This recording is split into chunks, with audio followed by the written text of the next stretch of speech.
쌤과 함께하는 독서 국주영만 TV로 돌아왔습니다. 쌤도 이 추석을 지나고 다시 녹화를 하려니까 좀 쑥스럽네요. 다음에는 얼굴이 나오는 영상을 한번 찍어 보려고 합니다. 얼굴에 자신은 없지만 한번 도전해 보려고 합니다. 인생은 도전이니까요. 그 이길보라라는 영화 감독이자 글 쓰는 사람이 그 책을 썼는데 해보지 않으면 알 수 없어서 라는 책이었어요. 실제로 해보는 경험, 또 실패하더라도 도전하는 경험들이 삶을 풍요롭게 하지 않나 라는 생각을 해봅니다. 시작해 보겠습니다. 사랑을 바라보는 세 가지 시선 함께 보았는데요. 교과서 24쪽에서 33페이지였죠. 첫 번째 글은 운영전에서 김진사가 운영에게 또 운영이 김진사에게 서로 오매불망, 자나깨나 당신 생각이지, 그치? 전전반측 몸을 이렇게 뒤척이면서 잠을 이루지 못하고 사랑하는 대상에게 편지를 썼던 그 편지 글을 우리가 함께 봤습니다. 그 글을 통해서 알 수 있는 것은 사랑은 상대에 대한 간절한 그리움을 유발하는 순수하고 고귀한 감정이다 라고 정의할 수 있었죠. 자, 두 번째는 사랑의 역사에서는 사회학적 관점에서 사랑의 개념을 시대에 따라서 어떻게 변화하는지 서술하고 있었죠. 그리고 사랑에 대한 남녀 간의 시각 차이가 존재한다는 것을 설명하고 있었습니다. 세 번째는 사랑에 대한 오해라는 글을 함께 보았죠. 사랑이 감정이라는 주장은 오해에서 비롯된 것이다. 사랑은 감정이라기보다 욕구나 동기에 가깝다 라는 주장을 하고 있었죠. 사랑의 본질을 좀 더 깊이 있게 사색하는 시간이 되길 바라는 마음으로 거기에 에리 프롬의 사랑의 기술이라는 책의 일부를 덧붙이려고 합니다. 여전히 사랑을 글로 배우는 것이겠지만 프롬의 글을 통해서 감상적이고 이상적으로 느꼈던 사랑의 본질에 대해 좀 더 깊이 있게 사색하는 시간이 되길 바랍니다. 자, 심리학적 관점에서 보는 사랑은 어떠한 이야기일지 한번 살짝 엿보도록 하겠습니다. 에리 프롬의 사랑의 기술.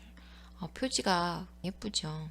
선생님도 이 책을 가지고 있습니다. 물론 선생님이 예전에 읽었을 때는 이 표지가 아니었어요. 50주년 기념판으로 이렇게 책이 예쁘게 나왔습니다. 이 영상을 찍기 위해서 다시 한번 읽어봤습니다. 예전에 읽었던 때랑은 또 다르더라고요. 한 대학교 때? 선생님 대학교 때 읽었던 것 같아요. 머리말에서 프롬은 이렇게 이야기합니다. 사랑의 기술에 대한 편리한 지침을 기대하는 사람들은 이 책을 읽고 실망할 것이다. 사랑은 스스로 도달한 성숙도와는 관계없이 누구나 쉽게 탐닉할 수 있는 감상이 아니라는 점을 보여주려는 것이 이 책의 의도이기 때문이다.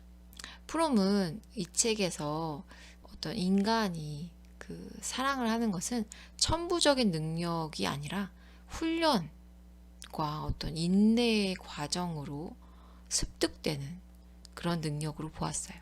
인간이 참된 자아를 상실한 것이 사랑을 상실한 원인이라고 진단했습니다.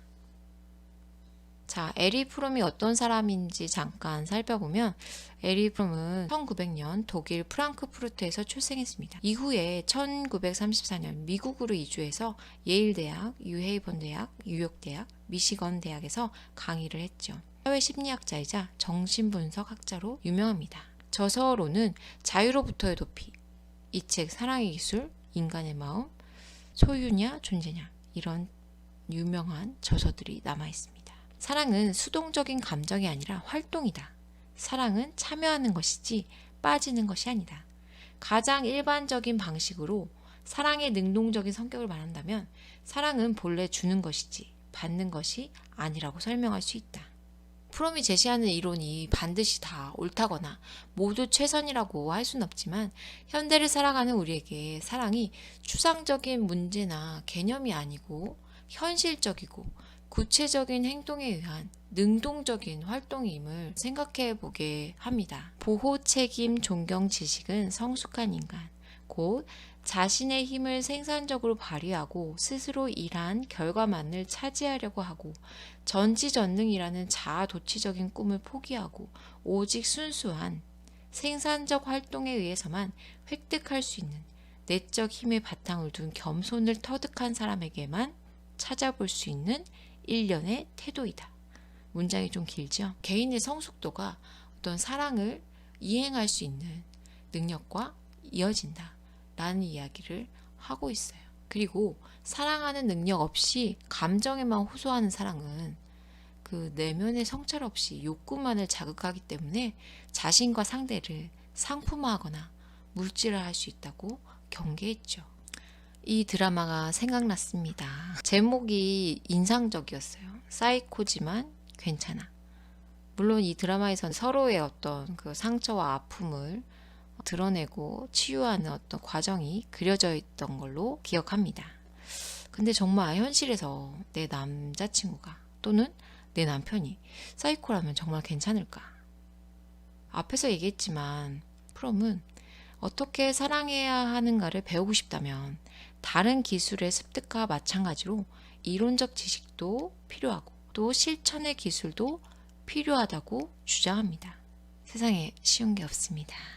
결국 사랑할 수 있는 능력을 가진 자가 사랑의 본질을 이해하고 그 의미를 깨달을 수 있다 라는 것이겠죠. 그래서 홀로 있는 것을 배우는 것을 그 방법으로 제시합니다. 내가 자립할 수 없기 때문에 다른 사람에게 집착한다면 그것은 사랑의 관계가 아니다. 역설적으로 말하면 홀로 있을 수 있는 능력은 사랑할 수 있는 능력의 조건이 된다. 요즘 코로나로 인해 여러분 학교도 못 오고 홀로 있을 수 있는 시간이 주어졌지요. 물론 아닌 경우도 있습니다. 옆에 가족이 있을 수 있고요. 홀로 있더라도 끊임없이 카톡이 울린다든지 아니면 인터넷 공간에 있으면 여러 유혹인자들이 많죠. 그래서 혼자 있으나 혼자 있지 않은 그런 공간에 놓여집니다. 정말 혼자 있을 수 있는 것, 차분하게 자신의 내면을 들여다볼 수 있는 시간.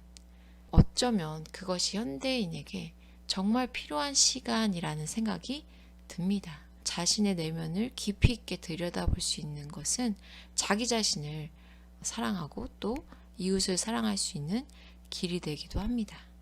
사랑에 관한 글이나 사상가들의 사상은 넘쳐납니다. 글로만 배운다고 모든 것이 다 실천으로 이어지는 것도 아니지요.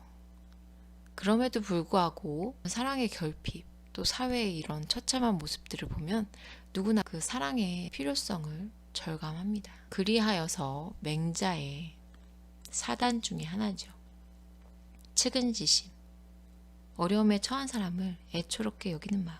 지금 코로나로 인해서 모두가 어렵기 때문에 서로를 불쌍하게 여길 수 있는 마음이 필요하지 않나 생각해 봅니다.